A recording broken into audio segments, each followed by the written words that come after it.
Il y a des moments dans la vie où tout peut changer en moins de 2 minutes. Ce que vous allez entendre aujourd'hui n'est pas simplement une histoire.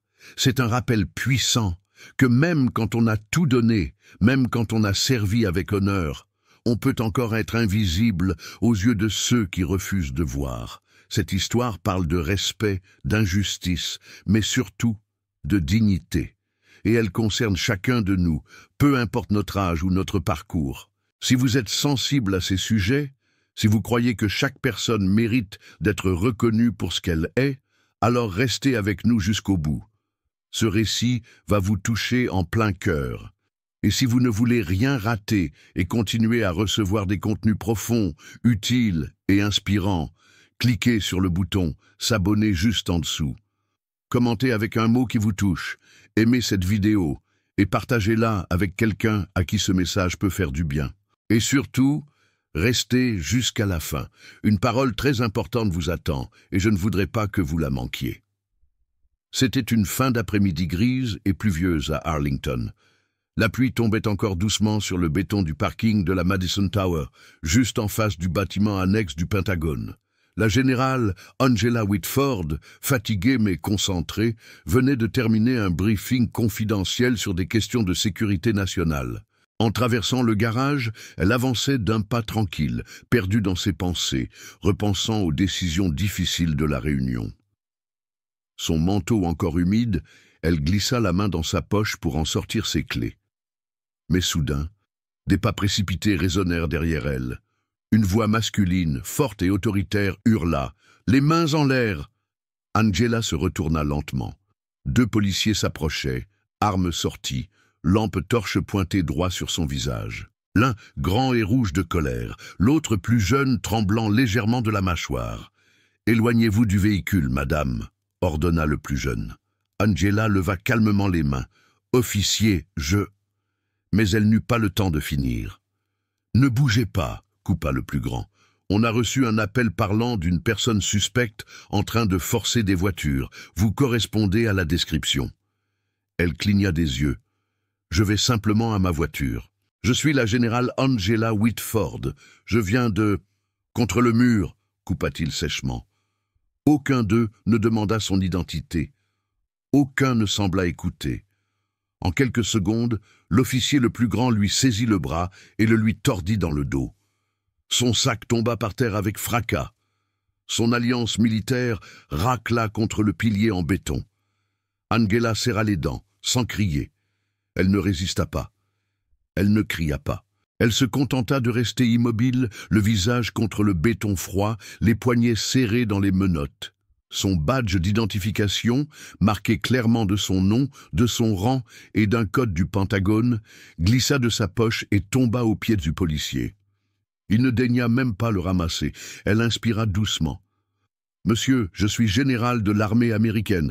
Je ne suis pas armé. Je ne résiste pas. Vous devez vérifier mon identité. » Mais il ne l'écoutait toujours pas. Pour comprendre à quel point cette arrestation était grave, il faut connaître qui est vraiment Angela Whitford. Pas seulement son grade, pas uniquement son badge, mais son histoire. Angela est née à Mount Bayou, dans le Mississippi, une petite ville oubliée par le temps, que son grand-père appelait la Wall Street noire sans les caméras. Elle a grandi dans une maison modeste, avec des planchers qui grinçaient et un frigo recouvert de rubans d'honneur scolaire. Sa mère était infirmière, son père réparait des climatiseurs et priait chaque soir pour que ses enfants n'aient jamais à porter un uniforme, à moins qu'ils ne le choisissent. Angela a choisi. Très tôt, elle a compris que pour survivre dans ce monde, il fallait connaître les règles mieux que tout le monde. Elle a vu trop d'injustices autour d'elle et a décidé d'y faire face avec intelligence et stratégie. Le programme ROTC l'a sortie du Mississippi. Elle est passée par Jackson State, puis Fort Benning. Et à partir de là, sa carrière a décollé. Elle n'a jamais demandé qu'on la traite différemment parce qu'elle était une femme noire. Elle a voulu qu'on la respecte pour ses compétences. Et elle les avait. Angela était rapide, méthodique, courageuse. Elle parlait plusieurs langues, dirigeait des équipes avec autorité et gagnait le respect sans jamais hausser la voix. À 38 ans, elle avait déjà mené des opérations sur 4 continents. À 45, elle était celle que les présidents écoutaient. Et pourtant, malgré toutes ces décorations, malgré les épreuves surmontées, malgré la discipline et l'honneur, il suffisait d'un regard biaisé dans un parking pour que tout cela disparaisse. Ce jour-là, les policiers n'ont pas vu une générale. Ils ont vu une silhouette en sweat à capuche. Ils ont vu une femme noire seule à côté d'un SUV. Et leur instinct les a guidés, non pas vers la prudence, mais vers la présomption. Mais Angela, elle, n'était pas en colère. Pas encore. Elle savait trop bien que ce genre de choses arrivait. Elle avait vu cela arriver à d'autres. Elle avait juste espéré que cela ne lui arriverait jamais. Pas ici. Pas maintenant. Angela était toujours menottée, le front contre la colonne froide du parking. Pendant ce temps, les 2 policiers continuaient de fouiller son sac, persuadés d'avoir affaire à une suspecte dangereuse. Le plus grand d'eux tomba sur son ordinateur portable sécurisé. « C'est quoi ça? Un appareil crypté ?» demanda-t-il avec méfiance. « C'est un ordinateur militaire sécurisé. Il est enregistré. Il y a un code barres à l'intérieur du rabat. Vous pouvez vérifier, » répondit-elle calmement. Mais encore une fois, ils ne vérifièrent rien. Ils continuaient à fouiller, à chercher, convaincus de leur bon droit. Angela ne bougeait pas, mais à l'intérieur, quelque chose s'était brisé. Ce n'était pas de la peur. C'était la lucidité amère de quelqu'un qui savait exactement pourquoi tout cela arrivait. Elle savait que ce n'était pas un malentendu, c'était une erreur, une de celles qui laissent des marques profondes. Elle ne haussa pas le ton. Elle n'essaya pas de se débattre. Elle tourna simplement son poignet menotté et appuya discrètement sur un bouton de sa montre connectée. Une légère vibration confirma que le signal avait bien été transmis. À cet instant, sa localisation, son identité et la situation étaient envoyées en temps réel à l'unité de liaison du Pentagone. Elle releva la tête. « Vous avez moins de 10 minutes pour comprendre à qui vous avez affaire. » Le policier fronça les sourcils. « Pardon ? Je vous conseille de réfléchir vite. Ce parking va bientôt être très fréquenté. » Mais ils continuèrent comme si elle n'avait rien dit. Ce qu'ils ignoraient, c'est que cette femme qu'ils traitaient comme une criminelle était en réalité l'officier commandant d'une mission stratégique appelée Opération Bronze Drift, qu'elle avait informé 2 présidents et que seuls 4 individus dans tout l'État avaient accès aux données contenues dans son ordinateur. Mais les agents n'écoutaient pas. L'un d'eux ricana. « Vous croyez qu'on va gober ça ?» Angela le fixa sans trembler. « Je m'en fiche que vous me croyiez.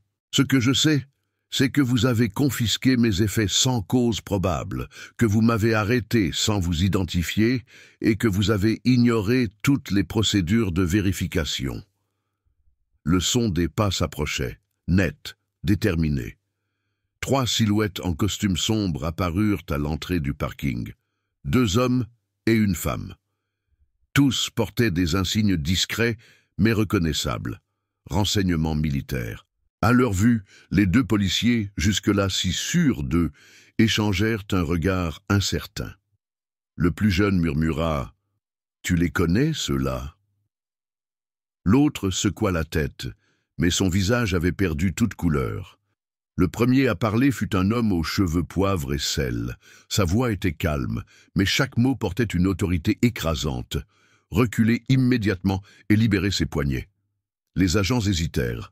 La femme, à la droite de l'homme, montra un badge gravé avec un sceau fédéral. « Maintenant, ou vous serez retenu pour obstruction à une mission fédérale prioritaire. » Sans un mot, les policiers s'exécutèrent, visiblement dépassés par la situation. Angela se redressa lentement, frottant ses poignets rouges. Elle ne dit rien. Elle n'avait pas besoin de parler. Son regard suffisait à dire ce que les mots n'auraient jamais pu exprimer. L'homme au badge s'approcha d'elle et inclina légèrement la tête. « Général Whitford, nous sommes désolés pour cette interruption. La salle de situation vous attend. Le président a été informé. » Angela répondit simplement « Combien de temps avant que les données soient sécurisées ?» La femme à l'insigne répondit « Déjà en cours. Votre signal a été reçu dans les 43 secondes. » Les policiers restaient figés, comme pétrifiés. Ce qu'ils avaient considéré comme une simple arrestation de routine venait de se transformer en incident diplomatique. Pire, ils venaient de menotter l'une des femmes les plus haut gradées de l'armée américaine, en mission active, avec un dispositif de sécurité en place. Angela s'approcha d'eux. Elle ne cria pas, elle n'insulta pas. Elle dit simplement « Un jour, vous devrez vivre avec le souvenir de ce que vous avez fait aujourd'hui, pas à moi, mais à ce que je représente. » Puis elle tourna les talons, suivie de près par l'équipe venue la récupérer. Le parking retrouva son silence. Mais ce silence n'était plus neutre. Il pesait, il accusait, il rappelait que certaines erreurs ne peuvent jamais être complètement réparées. Quelques heures plus tard, dans une salle sobre du ministère de la Défense, Angela était assise seule, le regard perdu dans un écran éteint. Sa posture était droite, mais son visage trahissait une fatigue qu'aucun repos ne pourrait vraiment effacer. La porte s'ouvrit. Un homme en uniforme entra, accompagné d'un des deux policiers du parking, celui qui avait insisté pour la menotter. Il n'avait plus rien de l'agent autoritaire et sûr de lui. Il tenait sa casquette entre ses mains, les épaules basses, la voix presque étouffée. « Madame, je suis venu vous présenter mes excuses, sincèrement. » Angela ne répondit pas tout de suite. Elle le regarda longuement, comme pour mesurer la sincérité derrière les mots. Puis elle dit « Pourquoi maintenant ?» L'homme hésita, cherchant ses mots. « Parce que j'ai vu ce que j'avais refusé de voir, parce que j'ai laissé des préjugés décider à ma place, et parce que j'ai honte. » Angela hocha doucement la tête. « Ce n'est pas à moi que vous devez demander pardon, c'est à l'idée même de justice, au principe que vous avez juré de défendre. » Il baissa les yeux, incapable de soutenir son regard. Elle continua avec calme. « Vous n'avez pas simplement commis une erreur, vous avez confirmé une peur, celle que, malgré tout ce que nous accomplissons, malgré les uniformes, les décorations, les années de service, il suffit d'un regard biaisé pour tout effacer. » Un silence lourd s'installa. Le policier inspira profondément. « Je ne peux pas changer ce que j'ai fait, mais je veux apprendre, je veux faire mieux. » Angela le fixa, impassible. « Alors commencez par écouter, pas seulement moi, mais toutes celles et ceux que vous n'avez jamais pris le temps d'entendre. » Il hocha la tête, puis sortit, laissant Angela seule à nouveau. La pièce était silencieuse, mais dans ce silence, quelque chose avait bougé. Pas une réconciliation, pas un pardon, mais peut-être un premier pas vers un changement. Et parfois, un seul pas suffit pour que d'autres suivent. Les jours passèrent, mais l'écho de cette scène sur le parking continuait de résonner dans les couloirs du pouvoir et sur les écrans des téléviseurs. Une vidéo floue, captée par un passant, montrait Angela, menottée, digne, silencieuse. Elle fit le tour du pays en quelques heures, provoquant une vague de réactions, colère, indignation, mais aussi admiration. Dans une émission du soir, un journaliste posait la question « Comment avons-nous pu ne pas la reconnaître ?» La réponse n'était pas simple, parce que pour certains, l'uniforme ne suffit pas à effacer la couleur de peau, parce que parfois l'expérience, le mérite et le sacrifice sont encore invisibles face aux idées toutes faites. Angela, elle, n'accorda aucune interview. Elle retourna à ses fonctions comme elle l'avait toujours fait, avec discrétion et efficacité. Mais dans les écoles militaires, on évoquait désormais son nom comme un symbole, pas seulement de bravoure au combat, mais de courage face à l'humiliation. Un matin, un jeune soldat l'arrêta dans un couloir. Il semblait nerveux. « Madame, je voulais juste dire merci, pour ne pas vous être tue, pour nous avoir donné une voix. » Angela sourit doucement. « Je n'ai pas parlé pour moi. J'ai parlé pour tous ceux qui, un jour, pourraient se retrouver seuls au milieu d'un parking, sans que personne ne sache qui ils sont vraiment. » Elle continua son chemin.